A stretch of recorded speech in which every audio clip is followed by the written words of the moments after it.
Hello नमस्कार, welcome to अर्थनीती. टेलिग्रामवर आपण जे MCQ टाकतो त्याचं एक्सप्लेनेशन आपल्या यूट्यूबवर असतं. त्याचा उद्देश हा आहे की तुम्हाला जो काही प्रश्न तिथं आलेला आहे, चुकलेला आहे, पर्याय बघताना काहीतरी चूक झाली आहे, प्रश्नच नीट न कळाला, या संदर्भात अवेअरनेस क्रिएट व्हावा आणि तुमच्या चुका कमीत कमी व्हावा, त्यासाठी हा उद्देश आहे माझा. सो हा आपला पुढचा प्रश्न बघूया. खालीलपैकी चुकीची जोडी ओळखायची. सगळ्यात पहिल्यांदा इथंच लक्षात ठेवायचं की आपल्याला काय विचारलंय, चुकीची जोडी. आणि मग इथं खाली हे दिलेलं आहे, टॅक्स संदर्भात जोड्या दिल्या. पहिला आहे एंजल टॅक्स. हा स्टार्टअप इंडस्ट्रीसाठी असतो का? टोबिन टॅक्स व्हर्च्युअल करन्सीसाठी आहे का?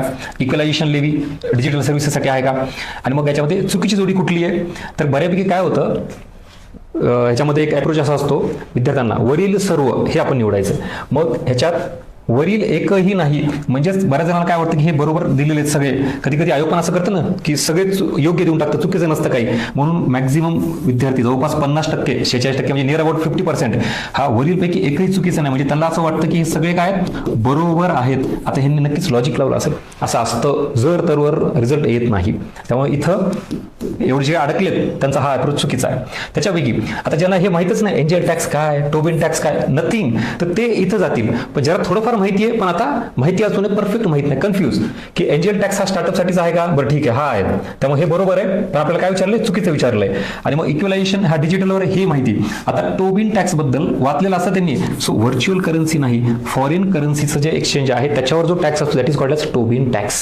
सो इथं व्हर्च्युअल करन्सी नाही तर फॉरेन करन्सी हा शब्द आहे. आणि असेच आयोग सुद्धा छोटे छोटे कीवर्ड बदलतो. I will prove you.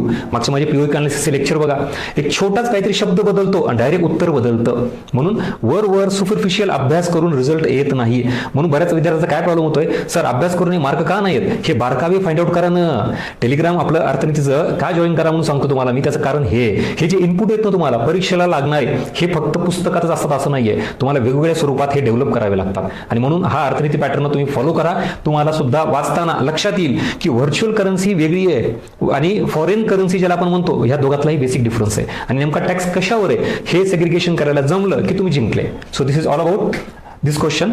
परत असेच नवीन इनपुट्स घेऊन पुढच्या क्वेश्चन सोबत आपण भेटूया. तोपर्यंत हा कंटेंट आवडला तर लाईक करा, फीडबॅक मेन्शन करा आणि आपलं YouTube चॅनल सबस्क्राईब करा. Thank you so much.